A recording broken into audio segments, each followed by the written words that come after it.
Welcome, dear learners. The topic we would be discussing today is Victorian age. Let's see the presentation. The Victorian age is one of the most remarkable periods in the history of England. It was an era of material affluence, political consciousness, democratic reforms, industrial and mechanical progress, scientific advancement, social unrest, educational expansion, empire building, and religious uncertainty. It was essentially a period of peace and prosperity for England. The few colonial wars that broke out during this period, of course, it exercised little adverse effects on the national life, but peace brought material advancement and industrial progress in the country. Industrial advancement created social unrest and economic distress among the masses. The growing importance of the masses and large number of factory hands gave a spurt to the reform bills. And thus England witnessed expansion in the field of education. The passing of the Education Acts was a landmark in the history of education in the country. The Victorians laid emphasis on order, decorum, and decency.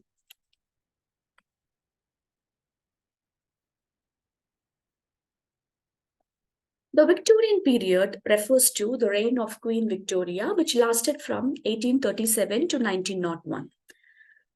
The Victorian era saw the peak of the Industrial Revolution with advancements in manufacturing, transportation, and technology.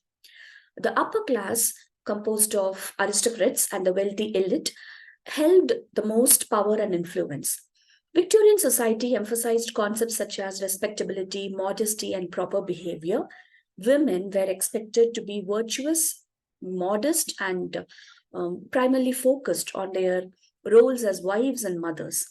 Notable Victorian writers include Charles Dickens, Charlotte Bronte, Jane Austen, Oscar Wilde, and Thomas Hardy. The literature of this period, it often explored themes of social issues, morality, and class struggles. Victorian architecture is characterized by Gothic revival and neoclassical styles. The Victorian era witnessed significant technological advancements such as the development of the steam engine, railways, telegraph systems, and the beginning of the electricity usage. This period also saw the expansion of colonialism and imperialism with the acquisition of territories in Africa, Asia, and the Pacific. The Victorian era marked by the significant development in the genre of science, including the development of evolutionary theory by Charles Darwin. Victorian poets. Significant poets are Alfred Lord Tennyson, Robert Browning, Elizabeth Barrett Browning, Dante Gabriel Rossetti, and A.C. Swinburne. Alfred Lord Tennyson. Tennyson is the most representative poet of the Victorian age. He won the Chancellor's Medal in the university for his poem Timbuktu. He was appointed as the Poet Laureate in 1850 after the death of Wordsworth. His poetry appealed to his contemporaries because he had successfully combined romantic idealism and love of nature with the new temper of scientific materialism. His works are Princess, Maud, In Memoriam, Enoch Arden, Ulysses, Lotus Eaters, Locksley Hall 60 years after, and The Ancient Sage. Browning is a poet of Victorian time, is considered a rival to Tennyson. His earliest works are Pollen, Paracelsus, Strafford, Bells and Pomegranates, Christmas Eve, Easter Day, Men and Women, and his enormous dramatic poem, The Ring and the Book, is so popular, and Asulando was published on the very day that he died. Browning is well known for his optimism. Robert Browning believed in the existence of God and immorality of the soul.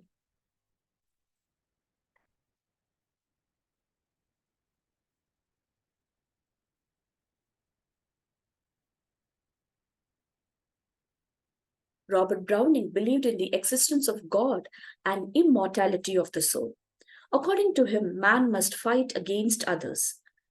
And he taught the Victorians all is well with the world, for God is in heaven.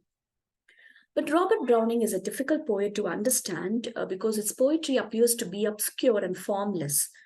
And he is the master of dramatic monologues. Dramatic monologue is a type of poem that was perfected by Robert Browning, where it has the following characteristics like there would be a single person who is not the poet himself, utters the entire poem. And from the discourse of the single speaker in the poem, we also come to know of the listener's presence, and the listener is silent throughout the poem. The focus is on the temperament and the character of the speaker. Few of his dramatic monologues uh, expose the extreme and unusual state of mind, and the poems like Rabbi Ben Ezra, Fra Lippi, Andrea del Sarto, and My Lost Duchess are the significant dramatic monologues of Browning. Browning was bold, rugged, and altogether unconventional in his writing style, and he was never careless in his writing. And he's often marred by harshness, you could say, and the crudities of expression. And he was against scientific materialism. He was a moralist and he was a religious teacher. And he preached God and morality as a central truth of his philosophy of life.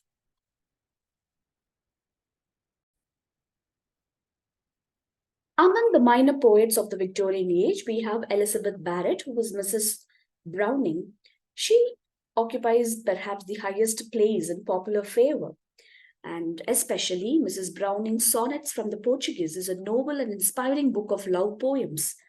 Mrs. Browning entered with the whole souled enthusiasm into the arena of writing, and she also published Aurora Lay, a novel in verse, and the the last two volumes were Poems Before Congress and the Last Poems. Dante Gabriel Rossetti, being the son of the exiled Italian painter and scholar, he was a leader in the pre-Raphaelite movement, and he published two important works, The Blessed Damozel and The Germ.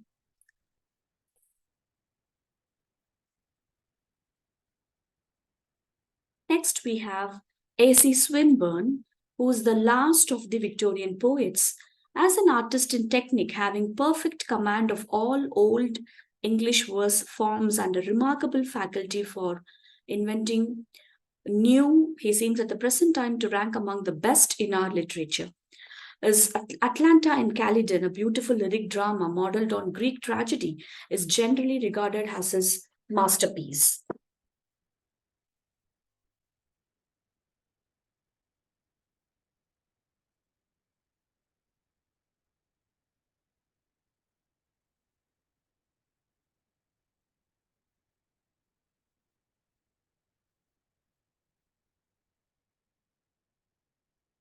Next, we move to Victorian novelists.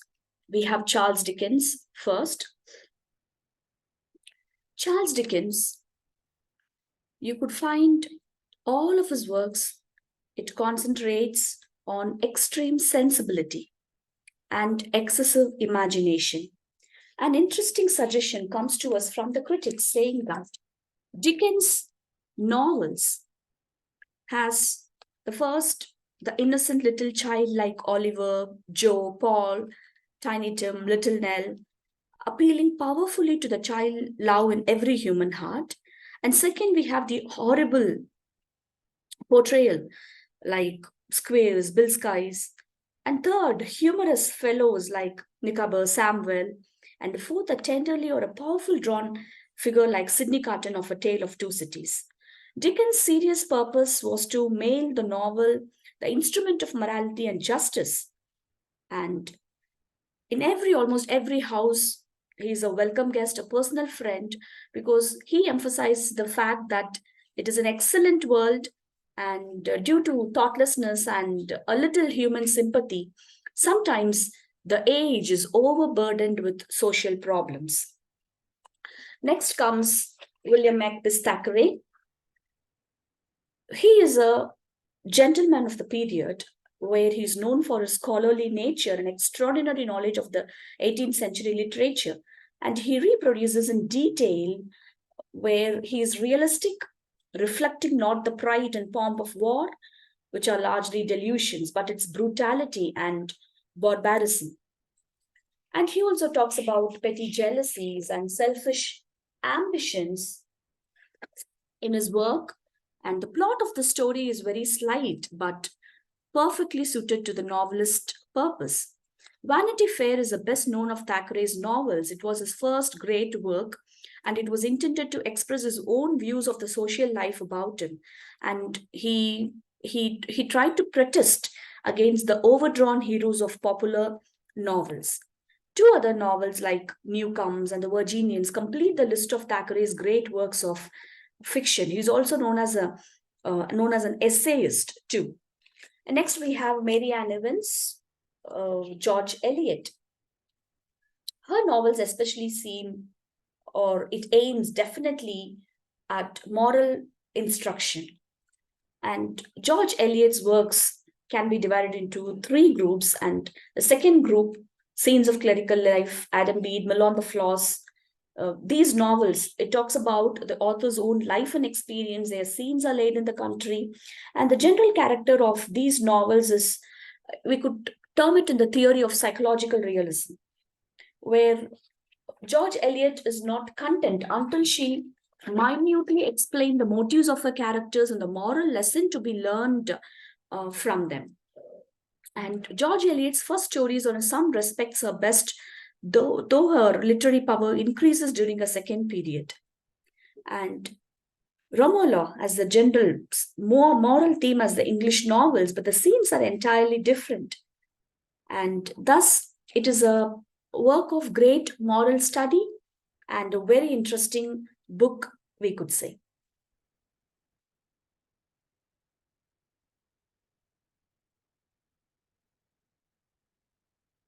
Next comes Thomas Hardy, who could, we say, is an interesting comparison.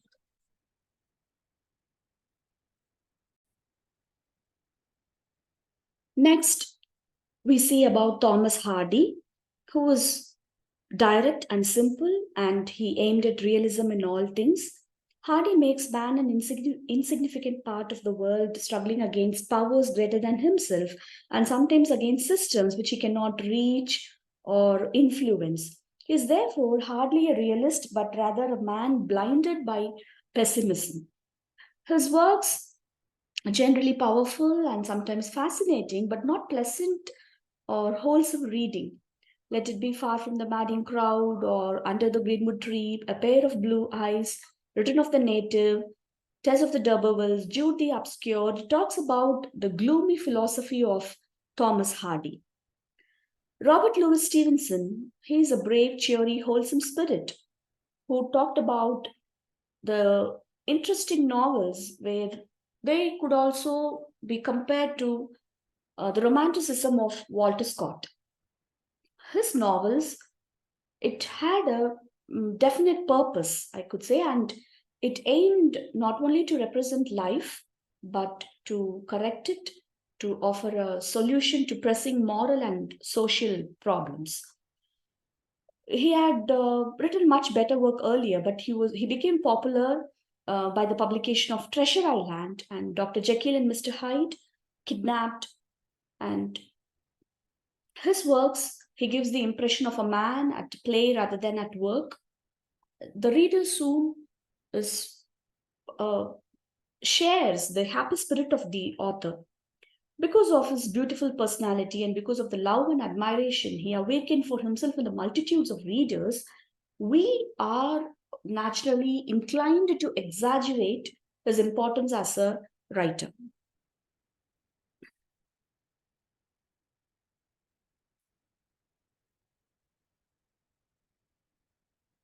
Next, we move to Victorian essayist.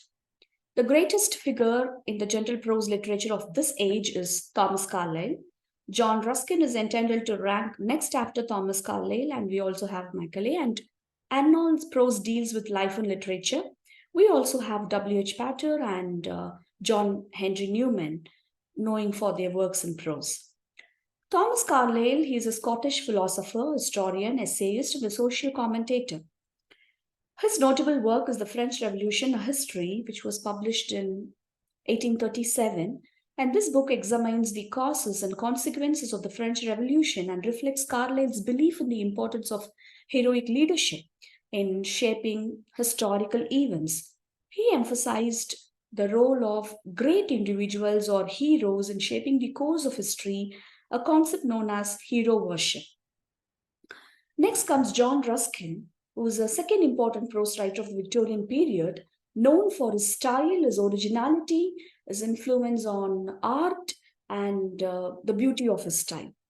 As a young boy, he enjoyed all the advantages the wealth could give him, and he won a prize with a poem entitled Salsate and Elephanta, and later published his first volume of Modern Painters, where the main purpose of this Modern Painters was to vindicate the genius of Turner and to expound the general principles of landscape painting. And from study of art, he also passed on to social propaganda in the second genre of his writing. A more general ethical teaching may be found in Sesame and Lilies and The Crown of Wild Olive.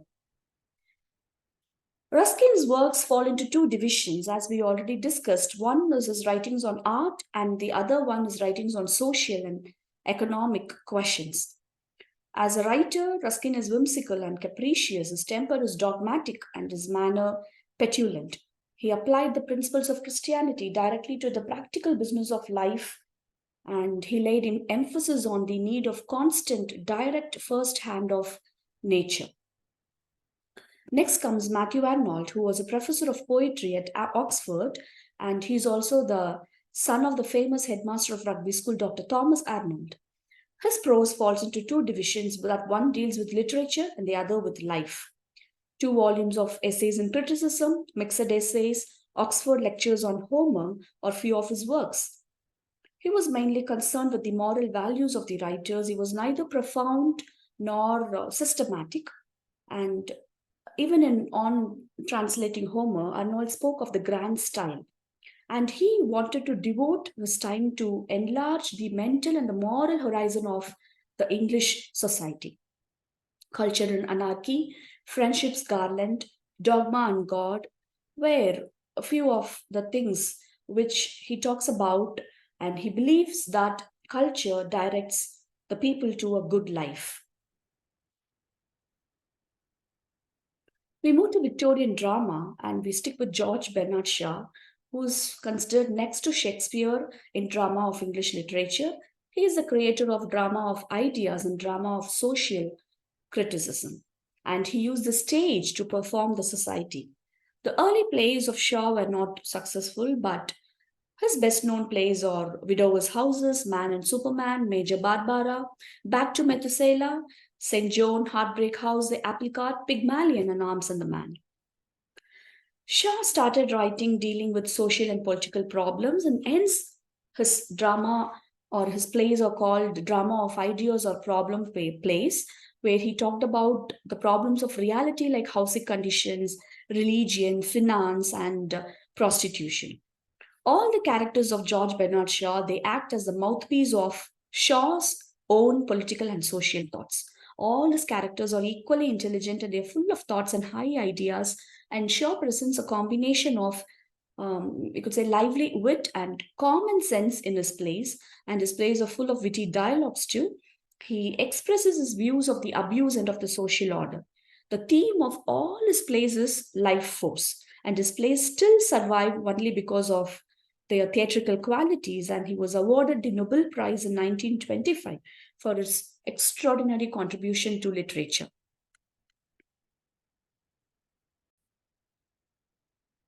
Thus, in this presentation, we have discussed the important writers of Victorian age.